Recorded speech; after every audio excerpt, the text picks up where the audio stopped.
je pense qu'une des réponses qui est peut-être la plus juste, c'est que c'est ma façon d'être au monde, quoi. Je pense que pour moi, filmer, c'est ma connexion avec le monde, avec des lieux, avec des gens. C'est une façon de rencontrer, d'être amené à vivre des situations que je vivrais pas par ailleurs aussi. Et je crois que c'est quelque chose qui me plaît beaucoup, en fait. Ça m'aide à voir. Je crois que ça m'aide à voir, ouais, simplement. Fabriquer un film, pour moi, c'est cadré, quoi. C'est où est-ce qu'on met la caméra, est-ce qu'on découpe ou pas, est-ce qu'on laisse tourner ou est-ce qu'on on interrompt. Mon apprentissage, mon envie de faire des films, elle est née, je pense, de la technique aussi. C'est-à-dire que j'ai découvert le cinéma par la technique. J'étais tout de suite passionné par les appareils de prise de vue, les appareils photo, les caméras. Dans le grenier chez mes parents, il y avait une caméra 8 mm, celle de ma grand-mère, et j'ai découvert tous les films de famille. Et tout d'un coup, ce rapport hyper organique, physique avec la pellicule, mais j'ai toujours tout de suite adoré ça, quoi. Et j'ai commencé à... Enfin, j'ai saccagé une bonne partie de tous ces films de famille parce que je les remontais, je les découpais, je les grattais. J'ai commencé à faire des films en manipulant ces films de famille qui étaient des des rushs, j'imagine, assez précieux. Mais j'avais vraiment ce plaisir du visionnage sur ces... En plus, c'était dans les années 90, début des années 90, donc c'était complètement passé de mode. Le Super 8, il y avait déjà la vidéo, la H8, mais j'ai tout de suite eu ce plaisir de manipuler des outils techniques qui sont ceux du cinéma, quoi. Et voilà.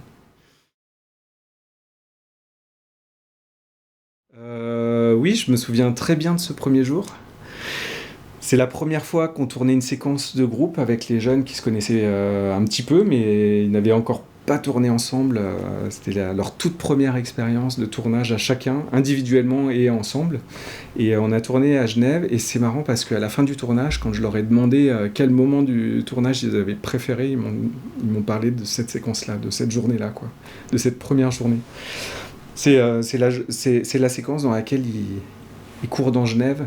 Ils ont volé une bouteille et ils font les fous, quoi, en fait. Et là, c'était un moment où, en fait, ils s'amusaient. Il n'y avait rien à jouer pour eux. C'est-à-dire qu'ils étaient ensemble et ils se sont éclatés. Ils étaient eux-mêmes et ils courent dans la rue. Il y a au ralenti, voilà, c'est ça. Cette décision du ralenti, elle est venue au montage ou... Oh non, au tournage. Tous les ralentis étaient décidés bien en amont, quoi. Au moment du découpage avec le chef-op. Il y a de la vitesse aussi J'avais besoin que dans le film il y ait des ruptures, il y ait un rapport à la temporalité qui soit parfois un peu... ça m'intéressait de travailler la temporalité dans le film et qu'effectivement, par moment, le temps n'a plus la même valeur à certains moments qu'à d'autres. On n'est pas que dans la chronologie. Non, exactement. Mais comme quand on se rappelle de certains événements, quoi, quand on va chercher dans notre mémoire, on se rappelle de ces événements de manière pas chronologique. Et parfois, on s'attarde sur certains plus que sur d'autres qu'on passe très vite. Et j'aimais bien l'idée au montage de construire le film aussi de cette manière.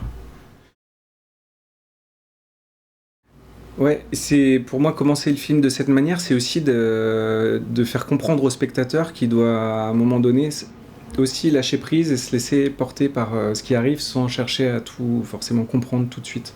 Des enjeux narratifs, psychologiques ou autres, c'est pas du tout ça que j'ai envie de raconter, en fait. Et j'ai envie qu'à un moment donné, il puisse juste se laisser prendre accompagné par ces personnages qui le guident quelque part et juste être témoin de quelque chose qui arrive. Moi, en tant que spectateur, j'aime bien ça. Et c'est un peu comme ça que j'ai construit ce début. Pour moi, c'est une façon de dire tout de suite au spectateur « Attention, il va falloir écouter aussi ce film ». C'est-à-dire que c'est un film aussi de sensations, qui fait appel au ressenti aussi, beaucoup. Et ça passe par le son. Le son, la musique raconte plein de choses dans le film. Et c'est une façon de nous mettre un peu en alerte par rapport à ça. J'ai toujours aimé filmer l'adolescence. Enfin, c'est pas le premier film que je tourne avec des ados. J'ai commencé quand j'étais étudiant à l'ECAL, en cinéma à l'ECAL, qui est l'école cantonale d'art de Lausanne. Voilà. Et à l'époque, c'était parce que j'avais besoin de parler de quelque chose que je connaissais, dont je me sentais proche. Et c'est vrai que je sortais tout juste de cette période-là en tant que jeune étudiant. Je me suis dit, mais il faut que je filme cette période dont je sors et j'ai un peu de recul sur cet âge-là. Et en même temps, il y a quelque chose qui me fascine aussi, qui m'intéresse euh, dans cette façon qu'on a à ce moment-là de découvrir le monde et on quitte l'enfance et toutes les cartes sont redistribuées et on peut se prendre ça peut être assez violent en fait. Et dans mon film, dans Les Particules, c'est un peu ça que je raconte, quoi.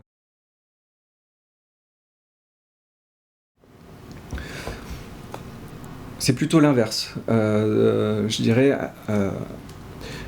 que parce que j'avais envie de tourner avec la liberté que j'aime dans le documentaire, j'ai fait certains choix de mise en scène qui me permettaient voilà, de ne pas être complètement en rupture avec ma façon de travailler, qui est voilà, celle du documentaire. C'est peu découpé. Voilà, c'est-à-dire que j'ai beaucoup privilégié le plan séquence, parce que c'est un goût personnel aussi. J'aime bien laisser tourner la caméra pour qu'il se passe des choses pas prévues, qui sont souvent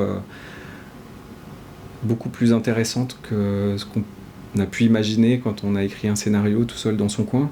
Donc moi, tout le travail voilà, de mise en scène a été de faire en sorte dans le cadre un peu rigide et contraignant de la fiction, de retrouver un espace de liberté où il puisse y avoir des accidents.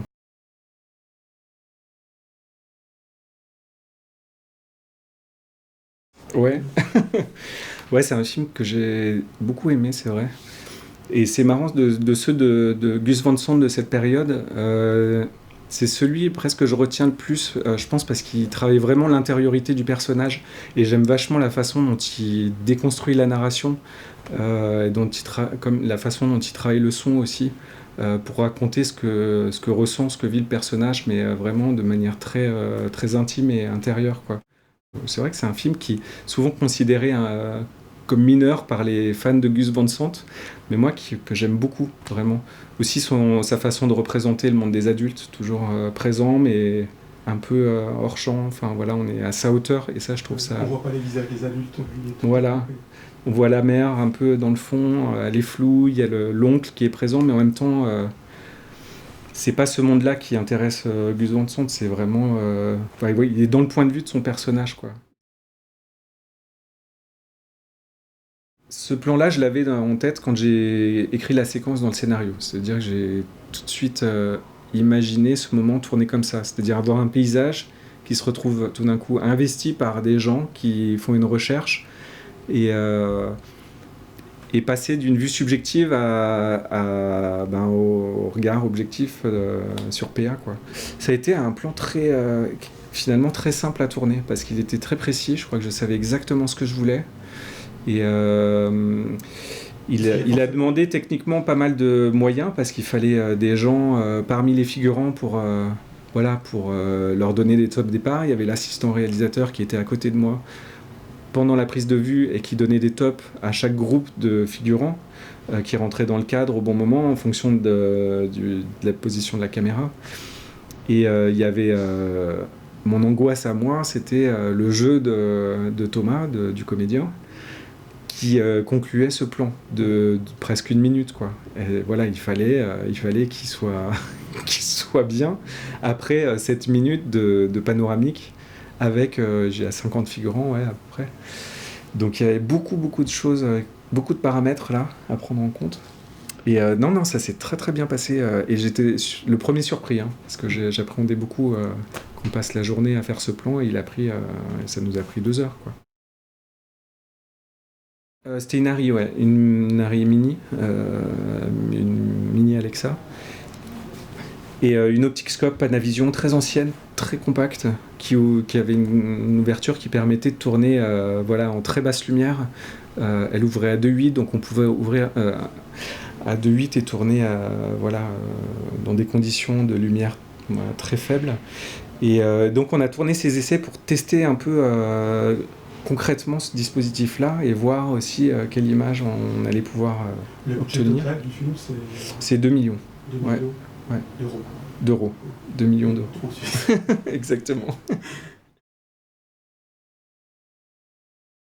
L'expérience de la salle est unique. Enfin, moi, quand je fais un film, je l'imagine être vu en salle. J'imagine mal pouvoir l'apprécier ailleurs aussi bien. Parce que j'ai tellement d'exigences par rapport au son. Je pense que le son, c'est une des raisons pour lesquelles la salle est importante. Au-delà de l'image et de l'immersion, du plaisir de se retrouver seul face à un film. Enfin, je trouve que le fait qu'on soit dans l'obscurité permet cette immersion. Elle est intéressante, elle est stimulante. Je pense qu'elle, c'est comme l'arrivée du numérique, elle nous oblige à réfléchir aussi les films d'une autre manière, parce que les gens les regardent comme ça aussi. Alors c'est intéressant de se demander aussi comment faire en sorte de proposer des films qui travaillent aussi ces dispositifs-là, qui ne sont pas envisagés pour la salle justement, mais réfléchis pour être vus de cette manière. Et c'est ça qui peut être intéressant. Il faut pas que ça vienne remplacer la salle, ça peut venir en plus. Et pourquoi pas. Ouais.